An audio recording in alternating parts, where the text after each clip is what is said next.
First, we found that most residents are simply not interested in financial and contract matters. They have trusted you as providers to have their interests at heart, and they came to your community to retire. These complacent residents can have their faith in you shaken when they hear of bankruptcies or other financial failures. But what might interest residents if they thought about it? And here we've given this some thought in the National Continuing Care Residents Association, with which I work, to try to determine what we thought might be those primary resident concerns. Our findings were based on anecdotal evidence, and admittedly, they're a little abstract and theoretical. But at the top of the list was security of resident investments and entrance fees. People don't want to see their investment and their entrance fees totally lost, and stewardship for their use so that the entrance fees are only used for the purposes for which they were intended. Since the entrance fee is a partial consideration for a contract, the contract defines the purposes that the entrance fee is intended to fund, and the entrance fee should be matched in some way to those contracted and other undertakings. Second, we had a concern for accounting integrity, and we found that today's accounting does not match revenues to costs and does not follow the consistency principle. These are two fundamental concepts of accounting that are ignored in CCRC accounting. This requires a little elaboration, and let me just talk briefly about it, and then I'll try to explain this simple chart here. But you don't need to grasp this whole chart right now, because that's not the primary purpose of this presentation. It's just to illustrate to you the effect of the lack of integrity in today's accounting rules. The accounting profession no longer is based on principles of accounting as it was historically, like the matching principle, that revenue should be matched to the services that they're intended to fund, or the consistency principle that a transaction in one industry should be handled consistently with the way it's handled in another industry. And that applies particularly to CCRCs. CCRCs have their own set of accounting rules, which the accountants a little disingenuously call accounting principles, generally accepted accounting principles, but they're specific rules for CCRCs so that a transaction, in the case of this graph here, an annuity, is treated differently in accounting for a CCRC from the way it's accounted for on the books of an annuity insurer or any other entity that might have an annuity income. Now, if you have a level life annuity income, you would expect that the income would be level. And that's shown here by this blue line, which you see does in fact come out to be level. In this case, I've projected a cohort of sample residents out for 50 years to demonstrate how this works. Under the CCRC accounting rules, which misconstrue and misuse a life expectancy standard, the earnings are advanced so that it makes the CCRC appear more profitable in the early years and then less profitable after about 8 or 9 or so years. Now, the effect of that is that initially they may underprice, and then later they have to try to make that up. So in addition to trying to increase the monthly fees to cover inflationary and similar pressures, they also have to make up this discrepancy, which is purely an outgrowth of this somewhat flawed accounting standard.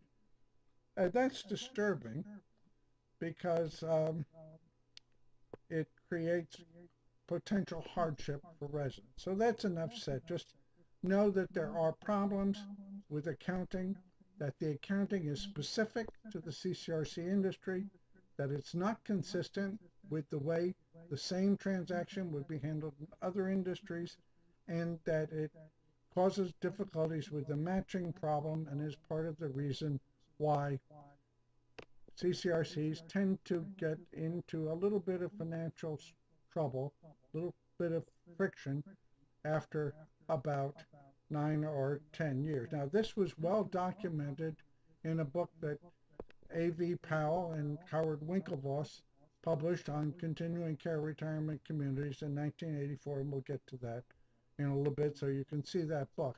But nothing has been done about it in the meantime. The next concern that we hypothesized among residents was a concern for equity among and between cohorts of residents.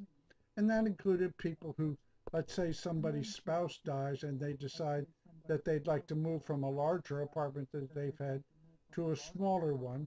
How is the difference in the entrance fee calculated? Is that done on an equitable basis or not? In many CCRCs, it's done on a very ad hoc basis that favors the provider to the detriment of the resident, and that's a source of some concerns. Another equity concern is the one that we just talked about, the fact that some generations of residents may be underpriced, so later generations of residents have to pay more to make up for the shortfall. That's simply not fair, and that's a concern.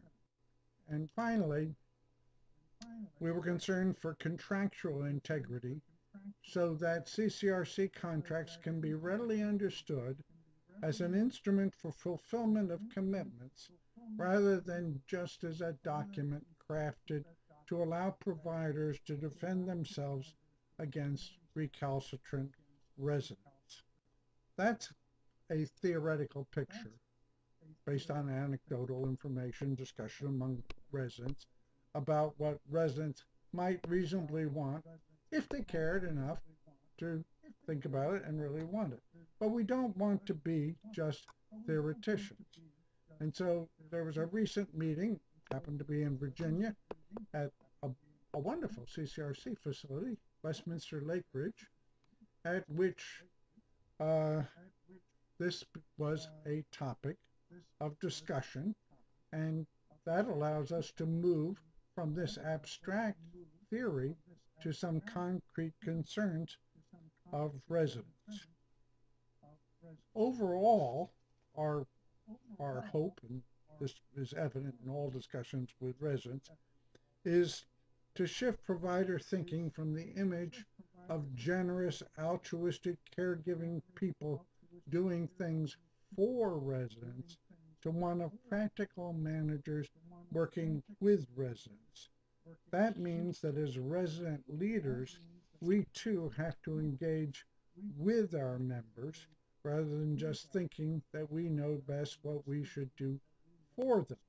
So our theory was sort of saying, well, this is what we think we ought to be advocating for you. Well, when we got together in Virginia, we decided to try to work with the resident group.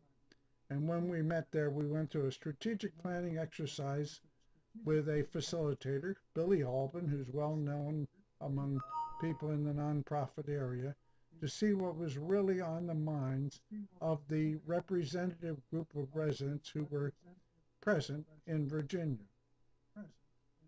I, for one, was surprised by the results. The top concerns, and this goes in order of priority, the top concern was the shift of risks from providers to residents. Residents were concerned with the move away from the full care, life care, type A type contract toward type C. And what we heard over and over was that they moved in believing that they were being given peace of mind, only to find after they got there and began to understand what the contract was that they had, that they still had this exposure to the potential for high dollar outlays later in life as their care needs accelerated. And that leaves them fearful that they may outlive their assets. The very thing they're trying to escape by moving in. They don't want to be a burden on their relatives. They don't want to be a burden on their children. And most of all, they don't want to be a burden on society and become wards of the state. And yet here they were with this fear, and that seemed to be a very high concern among residents. That caught me a little by surprise.